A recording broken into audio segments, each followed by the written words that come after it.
be in areas where there's going to be a lot of people. So since they're not required to stay home, what do you want to say to parents who may be concerned that their kids might be in contact with somebody that could have been in contact with the coronavirus? Can those parents keep their kids home, or what's the process for this? Well, right now, the people that have been in contact actually with the virus are very, very few. The people we're talking about in our district weren't even really in contact with the virus. They're at the same venue, but they may have been in the area with an individual that was infected, but they did not participate in. All 12 of them are self-quarantining. Yeah. They've agreed to stay home. It's not. And to add to what Todd has said, we are monitoring everyone. They are all complying. They've been very cooperative, and everyone is staying home, and nobody is breaking the rules or anything right now. So there hasn't we haven't had to have any further procedures that we, to keep them at home. Everybody has been very willing. Yeah. What about the coaches and staff that were said to have gone to the event as well? They're in the same situation, under the same protocol. So. How many coaches and staff went?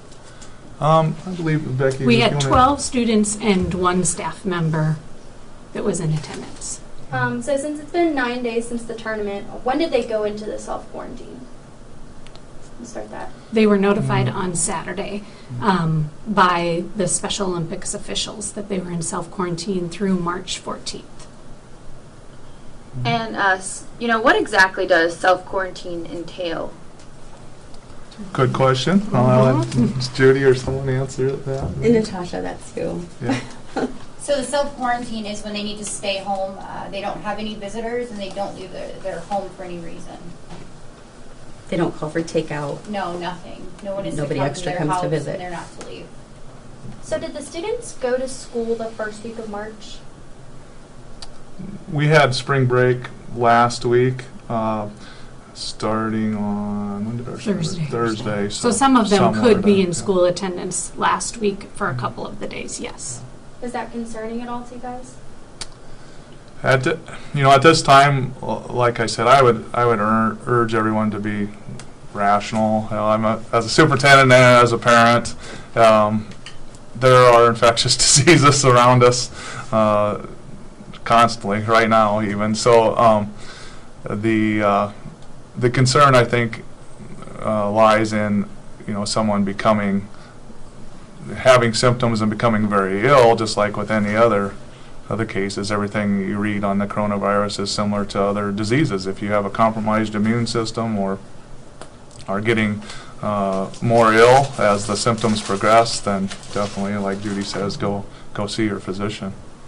Are we being put in a position, and I mean not just here in the district, but I mean statewide, and no matter what state you're in, to kind of reinvent the wheel? Because honestly, every week someone has a runny nose from a cold, or someone has influenza B, and now you're kind of being put in that position of, how do you know what it is that they have? I mean, so would this be, do you think all the districts are going to have to kind of look at policy as far as anything now going forward? You stay home a little while? I mean, I know you don't want sick kids coming to school anyway, and it's always been that way, but this adds maybe a new element we haven't seen before. Well, I think that we're going to be working closely with our health departments for future planning on some of that, and they'll definitely guide us onto what symptoms are concerning, when would we be concerned and need to send kids home, when would they need to contact their physicians. So we really rely on the health department to guide us. And quite honestly, the plans that the school have and that the county has are an all hazards plan. So they do kind of have an umbrella coverage. They kind of cover every event or they encompass everything you could probably come up with. And the policy, what we're following right now, is kind of the same thing as you would follow with the flu. We're fortunate in South Sioux City that we've worked in partnership with Unity Point and Dakota County Health and other agencies for many years, and so we have that established relationship. We've had our plan in place for quite a few years now, and we regularly collaborate on this and other issues. So this, like we mentioned, is an ongoing continuation of that, just on a different topic. You mentioned those students had there is a possibility that they were in class. What should other people be looking for symptoms in case they might have come into contact with this? Well, the students that were competing would more than likely become the ones who would be symptomatic first. And as far as I know, everything is fine so far. So there isn't any reason that anyone should get overly worried or concerned at this time. What symptoms should they be looking for, though, if that is a possibility? Fever, cough, general cold symptoms. But the fever is really the key to this illness. The issue is that the symptoms are just like the flu. And the flu is still out there. And it's, flu season right now, so. Yeah, a lot of the measures I talked about as far as the cleaning and sanitation, our Director of Student Services, Becky, and in conjunction with our maintenance and custodial crew and our health department, we have those measures in place anyway for flu season, which has been here for a while, and so that's not any different. But I don't know, the question about different protocol and different measures. Yes, I think we want to be aware, but I don't know how society Like just you're comes. reinvent the wheel. Yeah, how do you come to a halt of? There's some large scale venues going on. I mean, I was just. My son and I attended Creighton's Big East Championship game on Saturday against Eaton Hall. 18,500 people screaming and hollering and yelling in one place, and it was a great time. And I don't think anybody was worried about the coronavirus. We were worried about hanging that banner. Yeah, and even with your group, I mean, does anyone really know how long, if you're exposed, it would even take to develop symptoms? I mean, we're talking over a week now, aren't we? Mm-hmm. So Yeah. you'd think if you get exposure, wouldn't you think within a few days you'd develop I think the something? range is 2 to 14 days, Yeah. potentially, of developing symptoms after exposure. And like we had said before, the chance of exposure of our people that were in attendance is not as high as some because they didn't compete against the team that had the individual that was infected, and for all purposes were there just like a spectator would be in that venue. And going off of that, with most of these kids not even interacting with this kid, why take such a serious precaution right now? Yeah, that direction, we will take the direction from the state and the local health departments, and that's the direction we've been given. All the schools that were in attendance have been given by the health department statewide. So. Are you guys concerned at all, or is this just a precaution that you're taking, informing people and having them self-quarantine? Yeah, we definitely care about our individuals, our staff and students, and our community, and so this is the direction that's being followed, as far as we know, by everyone that attended that one event, and we're just following the health department's protocol, and we will continue to be in collaboration and follow that protocol. Anything else you'd like to add? I don't think so. I think I just urge everyone to make sure you read the facts that are sent out by the district and the health department, and the question about parents and students.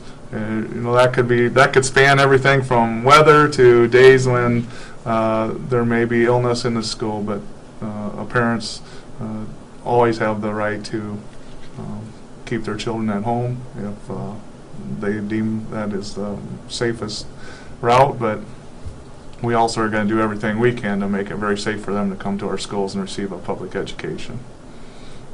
Oh, one more question, sorry. So the kids that are self-quarantined, are they going to be getting like the homework handed to them? You know, how are we, keeping their education process going during this time? Yes, we are. We have some plans in place, and we'll be developing individual plans based on the 12 different cases. So we'll be meeting later today with their building principals, reaching out to their parents over the next day when school resumes tomorrow to make sure they have the necessary supports to continue their education while they're out of school a few more days. So they're not missing out on anything their other students might be learning.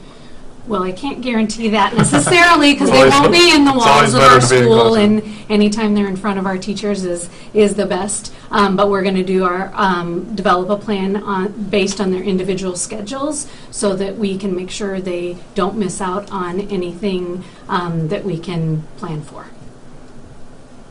And then I guess another question, so they're staying in quarantine till Saturday. If there's no symptoms, they can come back to school Monday? Is that the plan, or what is the plan That's for the the next plan. one? They've been Right now, that's the plan. based on the information we have available today. That is the plan. The Commissioner of Education, like I talked about before, he's going to be providing weekly updates and Zoom meetings with the superintendents across the state. So on Sunday afternoons, for a little while here, we'll have a meeting with him. But other venues across the state right now, the boys state tournament, which is expected to be, because of all the talent we have in Nebraska boys basketball at this time, is expected to be a record-breaking crowd at Pinnacle Bank this weekend. Still on as far as we know. So And one more question. Are the kids going to get checkups at Unity Point throughout this process, or? Well, the health department, I believe, is keeping regular contact by phone, probably, I'm guessing. Checking on them 1 to 2 times a day. They're self-monitoring, so they're taking their temperatures, and we have a list of questions that we ask them to see if they're showing any signs or symptoms of anything, and we are keeping track of them and checking in on them every day. So.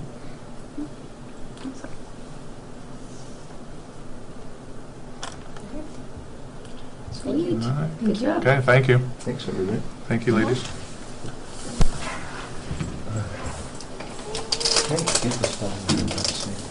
Just like it sounds.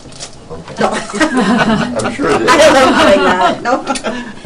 No. My name is misspelled all the time. It's ANKERSTJ. Okay. ERNE.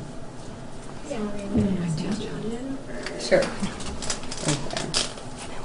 How do you say your last name? Anchor Star. I just need to change it to Smith or something. My name Mine- is Smith, because they spelled that more long. Oh, nice.